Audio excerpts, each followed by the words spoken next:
So hello guys, welcome back to my another vlog. और ये है शादी वाला घर। तो आज जाएंगे हम भैया की बारात लेकर। हम लोग पार्लर आ चुके हैं, मैं, मेरी सिस्टर और मेरी मासी। बाकी आप लोग देख सकते हैं, यहाँ पे शुरुआत हो चुकी है दीदी से। अगर आप लोग मेरे गांव के उधर से हैं तो आप लोग यहाँ पे विजिट कर सकते हैं। बहुत ही अच्छा मेकअप करती हैं आंटी और रीजनेबल प्राइस में करती हैं। हम सबके लुक आप लोग देख सकते हो, बहुत ही अच्छा मेकअप था। शिवानी पार्लर है। मैं कोई प्रमोशन नहीं कर रही पर मैं बता रही हूँ। और देन हमको ना रिक्शे से जाना पड़ा, हमको कोई लेने नहीं आया क्योंकि सब बिजी हो गए थे, बारात निकलने को थी। और दीदी बेचारी उदास बैठी है हमारी।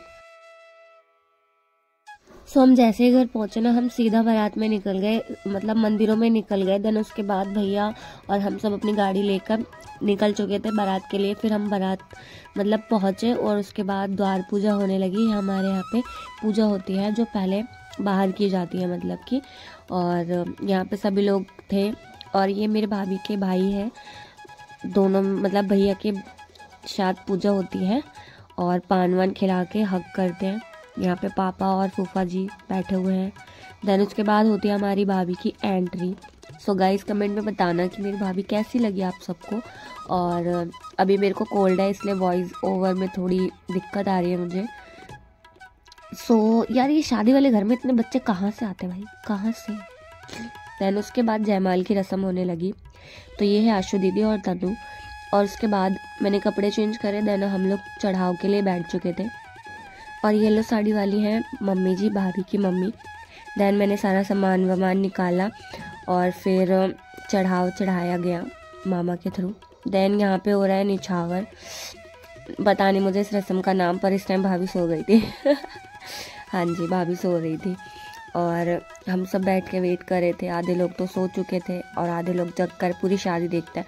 और मेरे को हमेशा से ये है। और ये मेरे बेचारे टेंशन वाले भैया जो कि एक टेंशन में बैठे हुए हैं कि कब शादी ख़त्म होगी, क्योंकि जाटों में जल्दी शादी हो जाती है, पर हम यूपी वालों को तो पता है।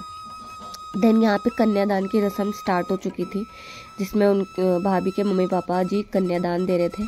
और हमें तो ये लग रहा था कि भैया अपनी शादी में कैसे बैठेंगे पूरी रात, पर बैठ गए भाई, हिम्मत आ गई। फिर उसके बाद यहाँ पे तिलक की रस्म, कन्यादान की रस्म स्टार्ट हो गई। मम्मी जी भी आ चुकी थी। गाइस पता है मेरी ना बहुत ज़्यादा अभी तबीयत ख़राब हो चुकी है जिस टाइम मैं ये वॉइस ओवर कर रही हूँ ना, इस टाइम मेरे को कोल्ड वगैरह फीवर वगैरह हो चुका है। तो आप लोग कन्यादान के मज़े लो, तब तक मैं भी मज़े लेती हूँ कन्यादान के। यहाँ पे होती है हमारी भाभी जी की एंट्री। हाँ गाइस, हमारे यहाँ पीली साड़ी पहनकर ही शादी होती है। तो यहाँ पर आ रही है भाभी क्योंकि अब कन्यादान स्टार्ट होगा, इसलिए।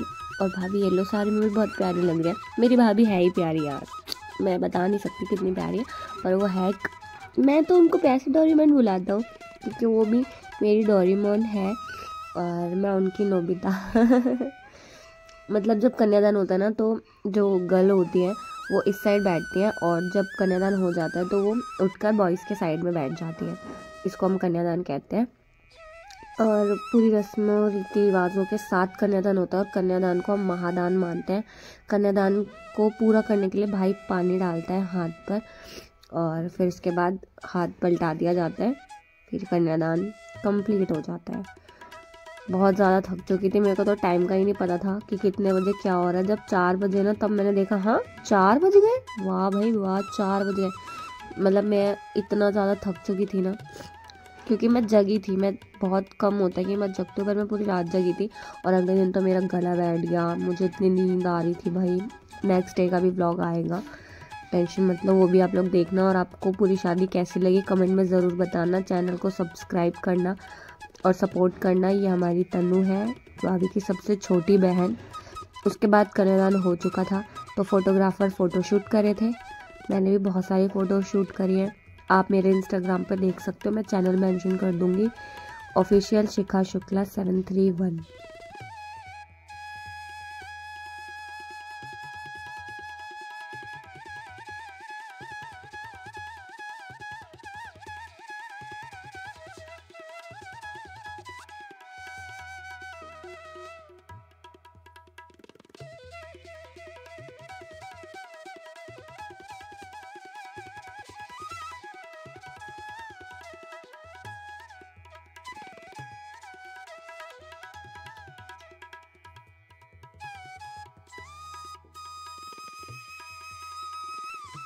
तो गाइस, कन्यादान के बाद पाव पूजी होती है, जो कि एक बड़ी सी परात में पैर रखवा कर करी जाती है। और भैया यहाँ पे मुस्कुरा रहे हैं, पता नहीं क्या बात बोल रही थी मैं दूर से। और सबसे पहले पाव पूजी मम्मी पापा की होती है, तो उनके पापा जी कर रहे हैं।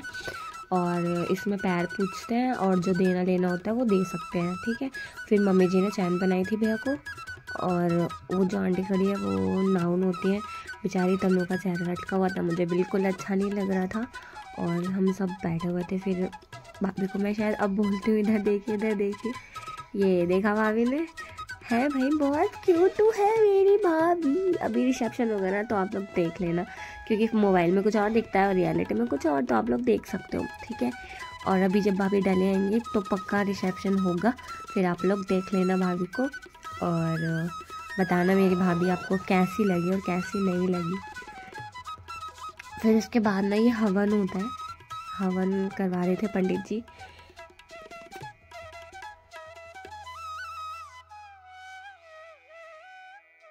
सो गाइस, फेरों की रस्में स्टार्ट हो चुकी हैं। यह हमारे यहाँ लावा परछन होता है जो कि भाई करवाते हैं, और उसके बाद एक एक फेरा लिया जाता है। तो मैंने ध्यान नहीं दिया कितने फेरे लिए कितने नहीं, क्योंकि फ़ोन में बैटरी नहीं थी, मैं चार्जर मांग रही थी। तो यहाँ पे फेरे स्टार्ट हो चुके थे और देख सकते हो आप लोग। तो आप लोगों को पूरी यूपी की शादी एक तरह से मैंने यहीं पे दिखा दी है। मैं छोटे छोटे क्लिप्स को ऐड कर रही थी क्योंकि काम भी बहुत था, पर हाँ मेरे को व्लॉगिंग भी करनी थी, सो मैंने करी। और पंडित जी लोग मंत्र पढ़ रहे थे। मैं इसमें मंत्र वगैरह सुना नहीं सकती क्योंकि फिर कॉपीराइट वगैरह आ जाता है, ये सब इशू रहता है, तो इसलिए। और बाकी आप लोग फेरे देखिए और मैं भी देखती हूँ कहाँ क्या गड़बड़ है, कहाँ मेरे को क्या एडिट करना है। सो आप लोग कमेंट में ज़रूर बताना कि आपके यहाँ ये सारे रीति रिवाज होते हैं और किस तरह से होते हैं। और वीडियो को लाइक करना, चैनल को सब्सक्राइब करना प्लीज़, ठीक है। फिर यहाँ पे दूसरा फेरा होने लग गया था, मे बी सेकेंड फेरा है ये। फिर यहाँ पे कोई और रस्म स्टार्ट हो गई थी जिसमें पैर, एक पत्थर होता है उस पर पैर रखता है, फिर उसको लड़के भी खींचते हैं और फिर लड़का भी एक बार खींचता है। और वो छोटी वाली दीदी है, आशु दीदी। फिर यहाँ पे हम मतलब बैठ के ना शायद सिंदूर वाली रस्म को स्टार्ट किया जाता है। और हमारे यहाँ यूपी साइड सिंदूर को ढककर लगाया जाता है, कोई नहीं देखता, ना कैमरामैन फ़ोटो भी लेता है। हाँ, तो यहाँ पे सिंदूर वाली रस्म स्टार्ट हो चुकी थी, पर चादर के बजाय शॉल था, क्योंकि मे भी नहीं था यहाँ पे चादर, और भैया इसमें जा ही नहीं पा रहे थे। फिर उसके बाद ना होने लगे सिंदूर की रस्म स्टार्ट। फिर उसके बाद बुआ जो होती हैं वो सिंदूर को ठीक विक करती हैं और उसमें बुआ को एक साड़ी और पैसे दिए जाते हैं। फिर पापा यहाँ पे ये मेरे को नहीं पता इस रस्म के बारे में भी, जो भी था पापा आए थे यहाँ पे।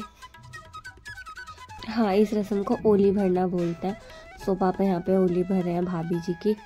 इसमें वो होते हैं मखाने, नारियल, पैसे, ये सब होते हैं इसमें। फिर यहाँ पे मैं कैमरामैन को बोल रही भैया बीच से हट जाओ, क्योंकि मैं बैठे बैठे भी थक गई थी और मेरे से चला भी नहीं जा रहा था, तो मैं बैठ कर ही पूरा व्लॉग शूट कर रही थी। फिर भी कैमरामैन सुन ही नहीं रहे थे मेरी।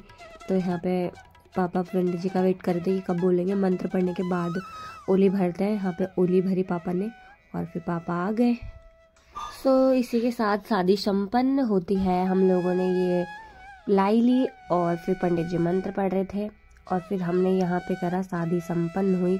भैया यहाँ पे अपना फेस ढकता है कि लग ना जाए। फिर हम सब ने इसको फेंका कि हाँ भाई शादी संपन्न हो चुकी है। फिर उसके बाद एक थकान होती है ना, वो उतर गई एकदम से कि हाँ चलो शादी संपन्न हो गई।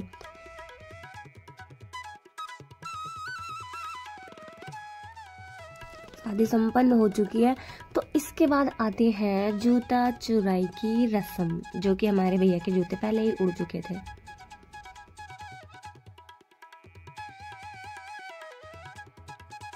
तो यहाँ पे डील होते होते रह गई। तनु ने एक गाने की लाइन सुनाई, उसके बाद नहीं सुनाया और वो बोलने लगी जीजा जी ऐसा ही होगा क्या? हाँ जीजा जी बोलिए।